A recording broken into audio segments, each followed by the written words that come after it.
सर्वांना जुन्नर तालुका स्वाभिमान सेवा संस्था खरी संस्था 2007 साली दादांनी मनामध्ये घेतली आणि 2008 सालचं हे रजिस्ट्रेशन जुन्नर तालुका स्वाभिमान सेवा संस्थेच्या माध्यमातून अनेक उपक्रम अत्यंत इथून पाठच्या कालखंडामध्ये झाले। त्यामध्ये ज्या कुटुंबामध्ये तरुण वयामध्ये एखादा मुलगा गेल्यानंतर त्यांना 1 लाख रुपयाची ठेव या माध्यमातून दादांनी बरेच कुटुंबांना तालुक्यामध्ये बरेच जणांना त्याचं सहकार्य झालेलं आहे। किंबहुना त्यामध्ये ज्यांचे कोणाचा ऑपरेशन ॲक्सिडेंट झालेला आहे बिलं कमी करण्याच्या माध्यमातून अनेक प्रकारच्या अशा संकटामध्ये जनता येत असते, तर त्याला कुठेतरी फाटा द्यावा किंबहुना त्यांना कुठेतरी सहकार्य करावं या भावनेतून दादांनी हा उपक्रम खरा असताना वास्तविकता इलेक्शनच्या काळामध्ये प्रचार घोडदौड त्यावेळेला दादांनी शब्द दिला होता की माझ्या माता माझ्या भगिनींना आणि तरुण मुलांना कुठेतरी संरक्षण मिळावं। किंबहुना आज आपण बघतोय जुन्नर तालुक्यामध्ये 4.5 लाख पॉप्युलेशन असलेला आपला हा जुन्नर तालुका आहे। 183 किलोमीटरच्या परिसरामध्ये हा वसलेला हा तालुका, जो तालुका जुन्नर पासून इकडे पूर्व भागामध्ये शहरामध्ये आहे तेवढाच तालुका आदिवासी पश्चिम पट्ट्यामध्ये आहे।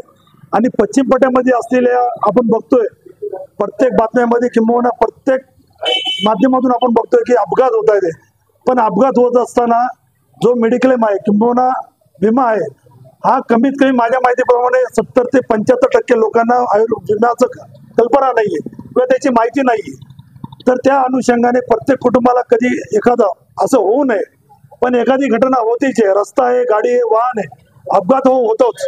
अपघात झाल्यानंतर त्या कुटुंबाला कुठेतरी मदतीचा हात ह्या माध्यमातून दादाने हा सुप्त असा उपक्रम ज्या वेळेला इलेक्शनच्या कार्यकाळामध्ये जो शब्द दिला होता आज तो त्या निमित्ताने आज रक्षाबंधनाच्या माध्यमातून बहिणींना ही सुवर्ण संधी किंबहुना ही बहिणीला ओवाळणी आहे आणि भावांना सुद्धा हे सहकार्य आहे।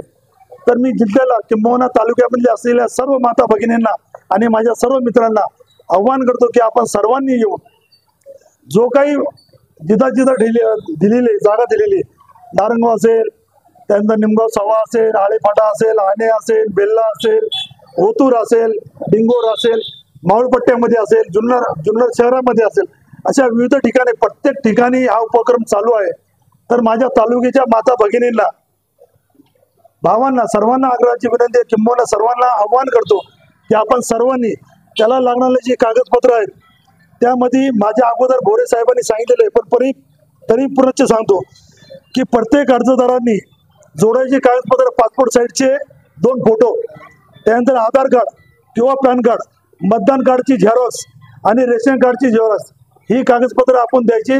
आणि पहिल्या सुरुवातीला ज्यावेळेला तुम्ही अर्ज भरता त्यावेळेला त्या अर्ज भरत असताना तुम्हाला 50 रुपये तुम्हाला ते अर्ज भरण्यासाठी तुम्हाला स्वाभिमान सेवा संस्थेला जुन्नर तालुका स्वाभिमान संस्थेला तुम्हाला द्यावं लागणार, तुमचे नाव नोंदणी होणार आणि नाव नोंदणी झाल्यानंतर हा जो 50 रुपयाचा जो तुम्ही देणार आहे हा एकदाच देणार आहात, तुम्हाला वारंवार तुम्हाला तो द्यायचा नाही। प्रत्येक वर्षी हे ते रिन्युअल शरदाच्या माध्यमातून जुन्नर तालुका स्वाभिमान संस्थेचे जेवढे काही पदाधिकारी आहेत त्या माध्यमातून ती पूर्णतः जाणार आहे।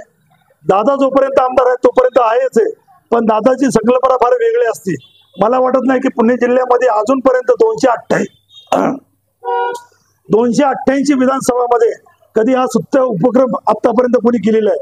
तुम्ही आपण बघत आहात, मी काय माझ्या मनाचं जोडत नाहीये, प्रत्येक गणपती मंडळाला 251 रुपयाच्या पत्त्यामधून प्रत्येक मंडळापर्यंत पावती देणे, त्यानंतर नवरात्र मंडळांना भेटी देणे, प्रत्येकाच्या सुखदुःखामध्ये दादा जात असतात।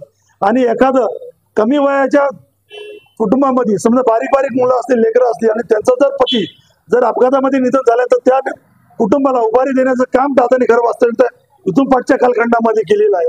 असे अनेक उपक्रम दादा करत असतात दादांचं। आता मला सांगा कितीतरी गोरगरीब आहेत जी जनता आहे की त्यांना नाही का आपल्या मुलीचं लग्न करण्यासाठी आज तुम्ही सोनं बघितलं तर 1 लाख रुपये सोनं दिलेलं आहे। तुम्ही बघताय की प्रपंचिक किंवा किंबहुना रोजंदारी करणारी जी माणसं आहेत त्यांना एखाद्या मुलीचं लग्न काढायचं म्हटलं तरी त्रास होतो। ती बाब लक्षात ठेवून तो केंद्रबिंदू दादांनी लक्षात ठेवून अनेक कमीत कमी 4,500 ते 5,000 मुलींची आणि मुलांची लग्न दादांनी त्या माध्यमातून मोफत सामुदायिक विवाह सोहळ्याची संस्था त्यांनी केलेली आहे। 14 वर्ष केले आहे। तर त्या माध्यमातून जसजशी संकल्पना दादांच्या डोक्यामध्ये येते तसं दादा म्हणजे ना एक महामेरू आहे। छत्रपती शिवाजी महाराजांच्या पदस्पर्शाने पावन झालेल्या भूमीमध्ये छत्रपती शिवाजी महाराजांचा ध्यास किंबहुना त्यांचा विचार आणि त्यांचा वारसा पुढे चालत आहे. त्या वारसाने हृदय सम्राटची स्वर्गीय बाळासाहेब ठाकरे यांचा आदर्श डोळ्यासमोर ठेवून 80% समाजकारण 20% राजकारण ही भूमिका पारत करीत असताना दादांनी प्रत्येक जनतेला किंबहुना प्रत्येक जनतेला सुखदुःख वाटून आपण आपल्या घरचे सर्व आहेत या माध्यमातून दादा ही घोषणा केली होती ज्यावेळेला इलेक्शनच्या कार्यकाळामध्ये, आणि आता ती सुरुवात केलेली आहे. ओतूर नगरीमध्ये उत्तमापुरीमध्ये खरं इथं ज्या तुकाराम महाराजांना मंत्र दिलेला आहे त्यांचे गुरु त्यांची ही पावनभूमी आहे आणि या भूमीतून सुरुवात झालेली आहे. तर माझं सर्वांना असं आव्हान आहे की आपण सर्वांनी इथं ओतूर नगरीमध्ये उत्तमापुरीमध्ये येऊन या पंचक्रोशीमय जिल्हा परिषदेमधले जेवढे काय असतील त्यांनी माता भगिनींनी तरुणांनी इथे येऊन त्यांचा सभासद अर्ज भरावा अशी विनंती जुन्नर तालुका स्वाभिमान सेवा संस्थेच्या माध्यमातून करतो.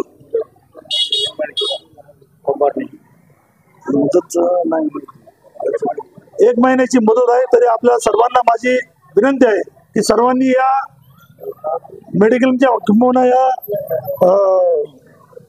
जी विमा आहे त्या विमाचा आपण सर्वांनी उपभोग घ्यावा अशी आपल्याला सर्वांच्या वतीने विनंती करू. जय हिंद, जय शिव. सबस्क्राईब करा.